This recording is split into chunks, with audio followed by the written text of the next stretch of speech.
Hello everyone. इस video में हम करेंगे लॉ ऑफ मल्लस। क्या है इसमें? When a beam of plane polarised light of intensity I0 is incident on an analyser, I naught intensity की लाइट जब एनालाइजर पर फॉल करेगी, इंसिडेंट करेगी, the intensity of light I transmitted from the analyzer varies directly as the square of cosine of the angle theta between the pass या transmission axis of polarizer and analyzer। क्या कर रहा है इसमें? जब कोई प्लेन पोलराइज लाइट किसी analyser के ऊपर इंसिडेंट होगी तो उस एनालाइजर से जो लाइट आपके पास होके निकलेगी वो किसके इक्वल होगी? Square of the cosine of the angle between the pass axis of polariser and analyser. यानी पोलराइजर और एनालाइजर के पास एक्सिस या ट्रांसमिशन एक्सिस के बीच का जो एंगल होगा उस एंगल के क्या होगे? एंगल के स्क्वायर के डायरेक्टली प्रोपोर्शनल होगी। यानी I is equal to I naught cos square theta. ये हमने जैसे पीछे वाले टॉपिक में किया था, एक बार थोड़ा सा याद दिला देता हूँ मैं। जैसे आपकी अनपोलराइज लाइट थी, ये पोलराइजर रखा, यहाँ इंटेंसिटी I नोट है, और जब इससे पास हुई तो हम क्या कहते थे कि इसकी इंटेंसिटी ऑफ हो जाती है। कब? जब इसमें से पास होगी तब। और ये हमने ये क्या लिया था आपकी, इसका पास एक्सिस। तो इस ढंग से ये इसके अंदर प्लेन पोलराइज लाइट आपको यहाँ पे मिल जाती है। फिर अगर हम एनालाइजर को इसके बिल्कुल पैरेलल रखें तो भी इंटेंसिटी सेम रहती है, यूं की यूं। नेक्स्ट केस में क्या किया था?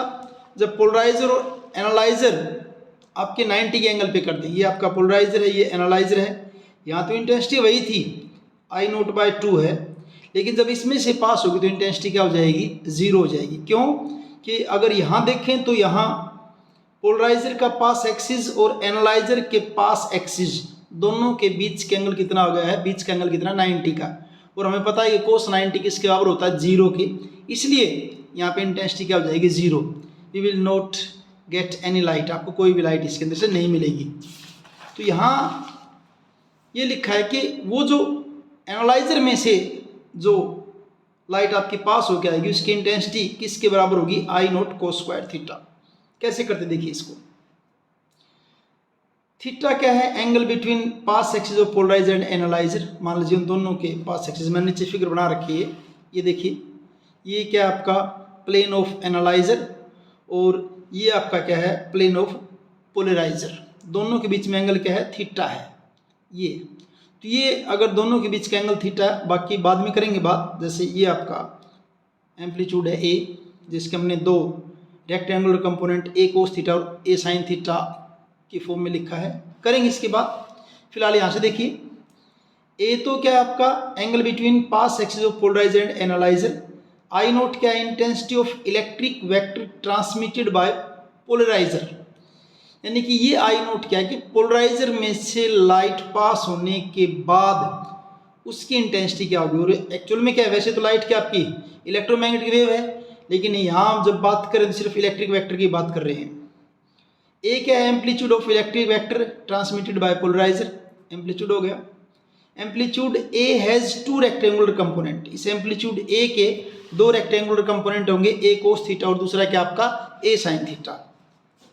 तो 2 रेक्टेंगुलर कंपोनेंट है उसके। ए कोस थीटा वो तो क्या होगा आपका?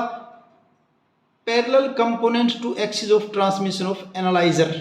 एनालाइजर की क्या जाएगा? ये पैरेलल जाएगा। कौन से वाला? ए कोस थीटा। पैरेलल जाएगा तो यहीं से हमें पता है कि पैरेलल इट मीन्स एंगल क्या हो जाएगा आपका? Angle theta will be 0। और दूसरा क्या? A sine theta.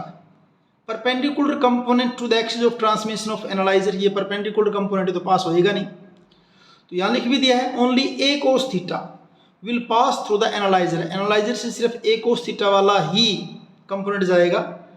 The intensity of light transmitted from the analyser.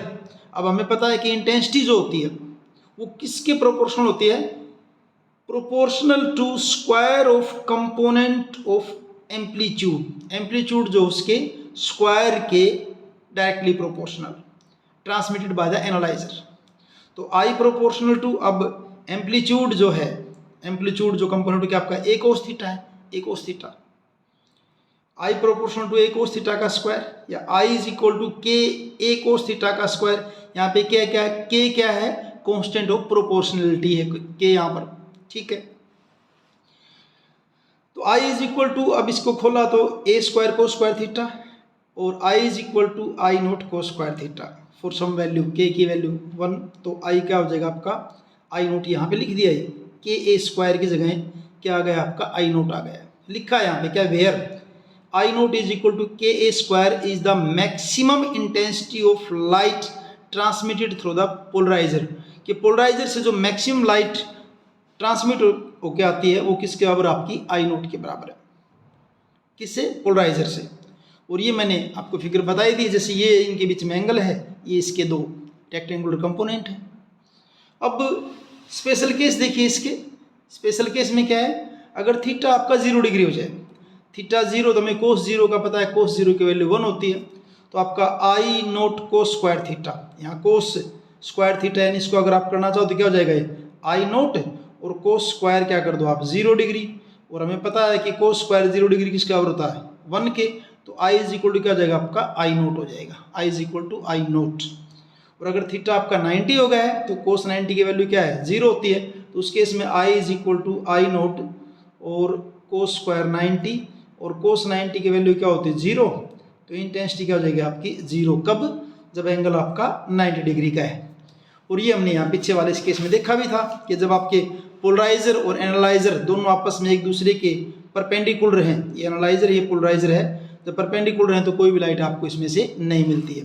तो इस ढंग से आपका ये लॉ ऑफ मलस कंप्लीट है।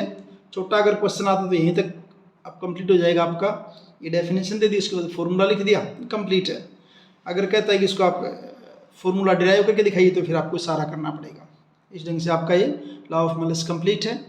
थैंक यू, मिलते हैं अगले वीडियो में।